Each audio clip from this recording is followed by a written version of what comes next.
आलियार की बेवफाई के बाद पिया और सांवल में बढ़ने लगी हैं नज़दीकियां। ड्रामे के नेक्स्ट एपिसोड में आप लोग देखेंगे कि पिया जब सांवल से कहती है कि वो उसका साथ देगा और सांवल उसका साथ देने के लिए तैयार हो जाता है, तो वहीं पर पिया को समझ में आ जाती है कि सांवल ही वो इंसान है जो पिया का आखिरी दम तक साथ देगा और इतना ही नहीं, उसके घर वालों की हिफाजत भी करेगा।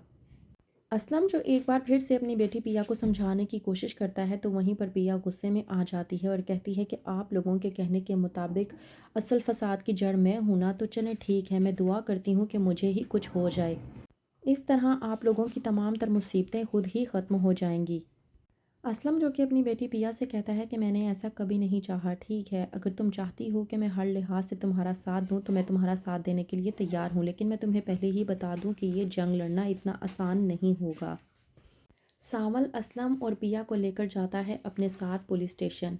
वहां ले जाकर उन्हें कहता है कि आप लोग जो करना चाहते हैं आप लोग वो करें, मैं आप लोगों के साथ हूँ। पिया जब मूसा का नाम लेकर कहती है कि मुझे सेठ दाऊद के खिलाफ कंप्लेन लिखवानी है, तो वहीं पर पुलिस इंस्पेक्टर पिया, असलम और सांवल पर हंसने लगता है और कहता है कि तुम लोगों को क्या लगता है कि तुम लोग जिसके खिलाफ कंप्लेन लिखवाने के लिए यहाँ पर आए हो, तुम लोग मामूली से लोग उसके खिलाफ क्या ही कर लोगे।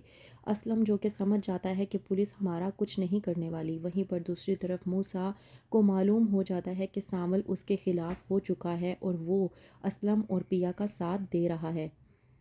सावल जो कि असलम को समझाता है और कहता है कि असलम साहब, इन जैसे लोगों के साथ लड़ाई करना आप जैसे शरीफों के बस की बात नहीं है। इन लोगों से अगर आप लोगों को लड़ाई करनी है तो आप लोगों को इन लोगों के ही हथियार चाहिए होंगे, तो ही आप लोग इन लोगों से जीत पाएंगे। लेकिन मैं आपको एक बात बता दूं कि आप लोगों के साथ मैं हर वक्त तैयार हूं। वहीं पर पिया जो कि असलम पर पूरी तरह से भरोसा करने लगी है, कहती है पिया असलम से कि तुम मुझे एक बात बताओ, तुम जो ये रंग के कपड़े पहनते हो, ये तुम खुद पसंद करते हो या फिर कोई और पसंद करता है। सांवल जो कि पिया से मजाक में कहता है कि जो भी है ये रंग सांवल पर जचता बहुत है।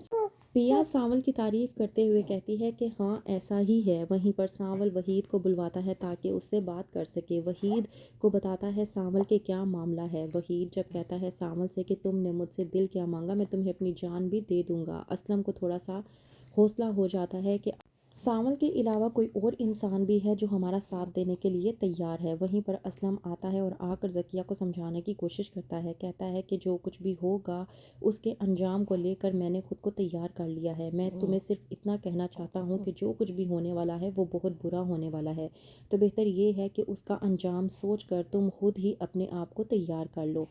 दूसरी तरफ आलियार जो कि पिया की बातों को सुनने के बाद पूरी तरह से टूट चुका है, कहता है अपनी वालदा शाइस्ता से कि मैं इतना मजबूत नहीं हूँ कि मैं ये सब कुछ बर्दाश्त कर सकूँ। वहीं पर दूसरी तरफ मूसा जो कि इस बात को लेकर जश्न मना रहा होता है कि असलम तेरा एक ही साथ देने वाला इंसान था और वो मेरा बेटा था, अब वो भी तेरे साथ देने के लिए पीछे हो चुका है। अब वो भी तेरी तरफदारी नहीं करने वाला और ना ही तेरी बेटी की तरफदारी करने वाला है। तू अपनी खैर मना, मैं भी देखता हूँ कि तुझे अब मेरे शिकंजे से कौन बचाएगा। तेरी बेटी को भी मैं अब ले जाऊंगा जो कि तेरे पास मेरी अमानत है। तो क्या होगा, किस तरह से सामल असलम और पिया को मूसा के शिकंजे से बाहर निकाल पाएगा? क्या पिया अपनी इस लड़ाई में इंसाफ हासिल कर पाएगी? क्या होगा आगे, मज़ीद जानने के लिए देखते रहिए ड्रामा सीरियल सामल यार पिया।